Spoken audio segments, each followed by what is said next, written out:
Hello and welcome back guys. Vocabulary series का आज का हमारा सेशन जो कि हम आपके गवर्नमेंट एग्जाम्स की तैयारी के लिए ला रहे हैं, तो आप रेफर करते जा रहे हो और समझते जा रहे हो, हम ऐसी उम्मीद कर रहे हैं। तो ये वोकेबलरी सीरीज सेशन का 6th पार्ट है।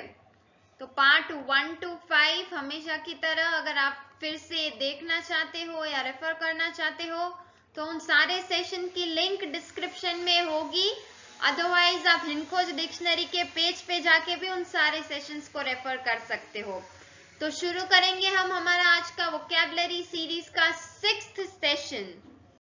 तो आज के इस सेशन में जो वर्ड्स हम समझने वाले हैं वो है डिमिन्यूशन, एमनेस्टी, रिप्रोबेट, बज, एनकम्पस और ग्रेस।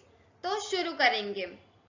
सबसे पहले जो हम समझेंगे वो है डिमिन्यूशन, जो कि एक नाउन वर्ड है जिसका मीनिंग सबसे पहले हम देखेंगे, which means change towards something smaller और लोअर। किसी भी चीज में बदलाव आना जो कि कम होते जाता है, वैसा बदलाव आना नहीं है। चेंज टूवर्ड्स समथिंग स्मॉलर, जो जितना है उससे कम होते जा रहा है या फिर छोटा होते जा रहा है। इन शॉर्ट, अगर मैं इसे एक वर्ड में आपको समझाऊं तो मैं ये कह सकती हूँ कि किसी चीज में घटाव हो रहा है या फिर किसी चीज की कमी होते जा रही है, छोटे होते जा रहा है या कम होते जा रहा है। अगर उसके सिनोनिम वर्ड्स हम देखें तो होंगे डिटोरिएशन या फिर लॉस, नुकसान हो रहा है, घटाव हो रहा है, कम होते जा रहा है, विच मीन्स डिमिन्यूशन। एग्जाम्पल के तौर पे, the government is planning for a small diminution in taxes. काफी राहत हो जाएगी इससे। तो ये सेंटेंस का मीनिंग क्या हुआ, सरकार जो है वो क्या प्लान कर रही है, a small diminution in taxes, यानी टैक्सेस में घटाव लाने की प्लानिंग कर रही है। तो जहां भी हम ये वर्ड देखेंगे तो अगर सेंटेंस में, तो हमें समझना है वो घटाव, कमी, कुछ तो भी कम हो रहा है, इसका मतलब है। तो यहाँ सरकार टैक्सेस को घटाने की बात कर रही है। क्लियर है? यस। तो इसका अपोजिट एंटोनिम होगा अनरिस्ट्रेंट या फिर इनटेम्परेंस, यानी जो कि घटाव या कमी का अपोजिट होगा। क्लियर? यस। आगे बढ़ेंगे। नेक्स्ट वर्ड जो हमने आज लिया है वो है एमनेस्टी। अच्छे से इस सेशन को समझिएगा, सारे वर्ड्स थोड़े से डिफरेंट है ताकि नेक्स्ट टाइम आप जब भी इन वर्ड्स को रेफर करो तो आपको कोई कंफ्यूजन या डाउट ना रहे, तुरंत आपको मीनिंग पता हो उनके।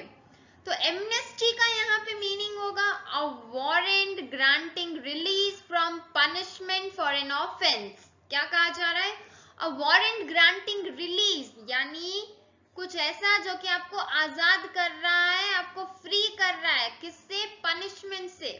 आपने कुछ गलत किया था जिसकी आपको सजा मिल रही है, आप वो सजा काट रहे हो लेकिन आपको उससे आजादी मिल गई, दैट इज एमनेस्टी।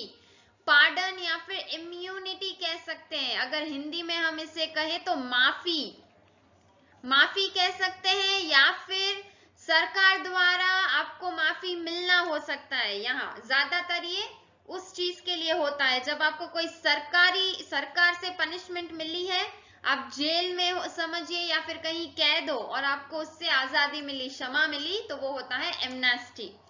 एग्जाम्पल के तौर पे amnesty scheme, over 900 inmates released from jail. क्या कहा जा रहा है, एमनेस्टी स्कीम के द्वारा, उसके तहत, यानी लोगों को बेल मिलने हैं, बेल नहीं है यहाँ पे, फ्री होना, इम्यूनिटी मिल जाना, उस स्कीम के तहत 900 लोगों को जेल से रिहा किया गया। जितने भी जेल में लोग थे उसमें से 900 लोग रिहा हो गए, आजाद हो गए। तो यहाँ पे एमनेस्टी का ये मीनिंग होगा। और जिसका के अपोजिट होगा विरोधार्थिक, अनफ्री। अनफ्री यानी किसी की कैद में रहना, माफी ना मिलना, क्षमा ना मिलना। ओके ओके, आगे बढ़ेंगे। फिर आता है नेक्स्ट वर्ड रिप्रोबेट। अब रिप्रोबेट एक नाउन वर्ड है which means a person without moral scruples. ऐसा व्यक्ति जिसमें नैतिकता बिल्कुल ही नहीं है। एक वर्ड में अगर मैं कहूं तो बदमाश कह सकते हैं हम उसे। ऐसा व्यक्ति जो काफी बदमाश है, यानी गलत सोच रखता है, अपने फायदे के लिए किसी का भी बुरा किसी भी हद तक कर सकता है, तो वो होता है रिप्रोबेट, राइट। उसके सिनोनिम, समानार्थी, एक समान वर्ड्स जो होंगे वो है मिसक्रींट और ऑफेंडर। उनका भी मीनिंग यही होता है, रिप्रोबेट, जो कि बदमाश होते हैं, जिसमें नैतिकता कुछ भी नहीं होंगी, इंसानियत नहीं होंगी, कुछ भी कर जाएंगे।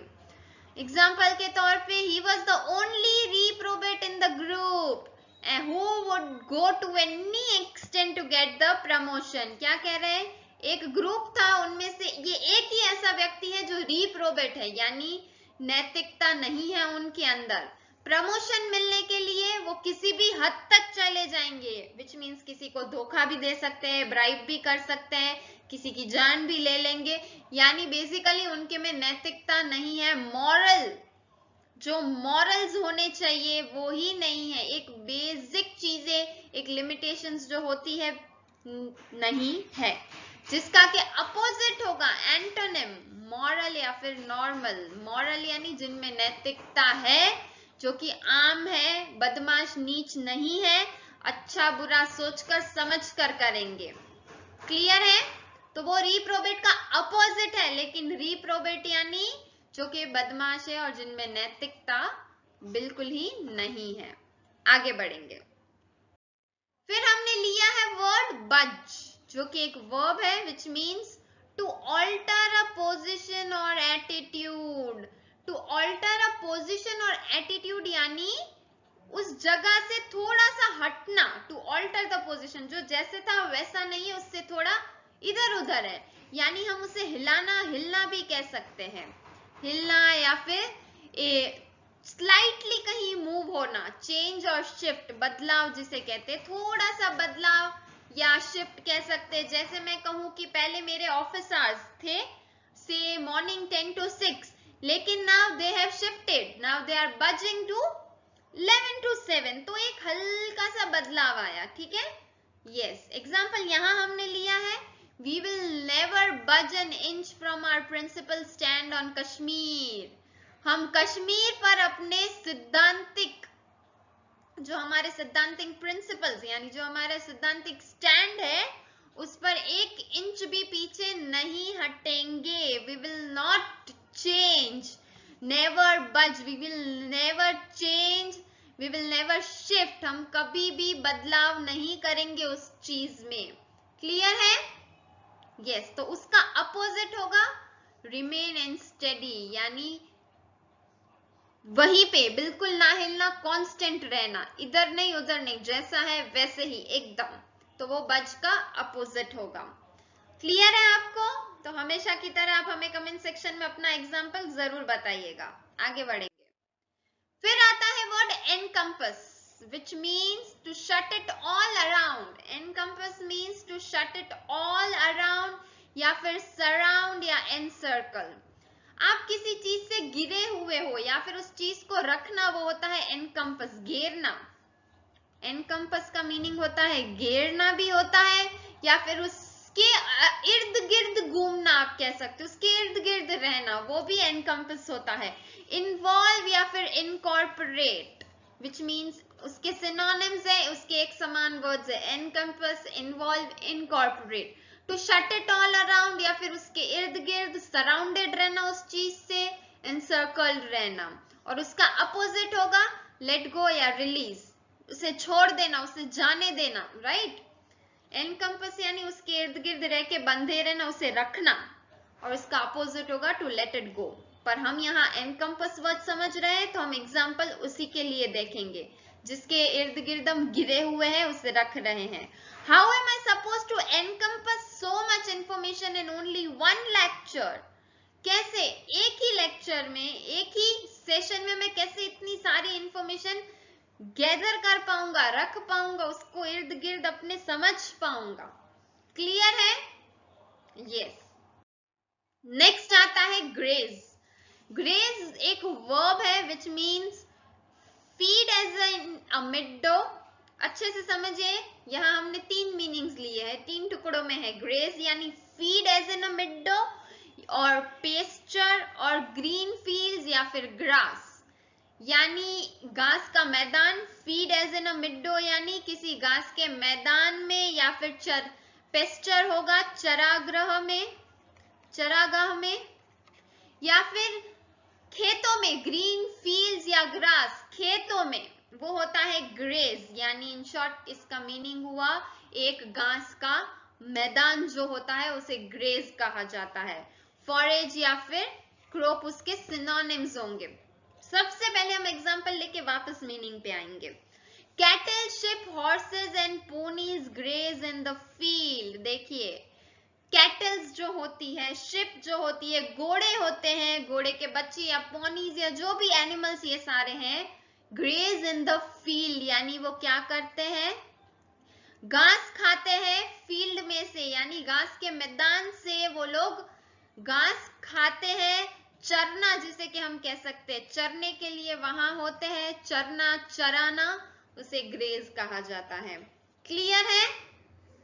यस, तो उसका अपोजिट होगा एब्स्टेन, राइट, यानी अलग रखना या फिर परहेज करना, उसे एब्स्टेन कहा जाता है। उसका मीनिंग ये हुआ बचना किसी भी चीज से। और ग्रेज यानी हुआ चराना, उसे धीरे धीरे चरना, या फिर घास काटते हैं ना हल्के से, उसे ग्रेज कहा जाता है। Clear? Yes, feed in as in a meadow. तो ये हमारा आज का सेशन था। उम्मीद है आपको सारे वर्ड्स अच्छे से एज ऑलवेज समझ आ गए होंगे। तो इस वीडियो को लाइक, कमेंट और शेयर कीजिएगा। हिंदखोज के पेज को सब्सक्राइब कर लीजिए, और अगर अभी तक नहीं किया है तो वो भी करके बेल आइकन प्रेस कीजिएगा, ताकि नेक्स्ट वीडियो जब भी आए आपको नोटिफिकेशन मिल जाए। फिर मिलेंगे नए वीडियो में नए सेशन के साथ। धन्यवाद।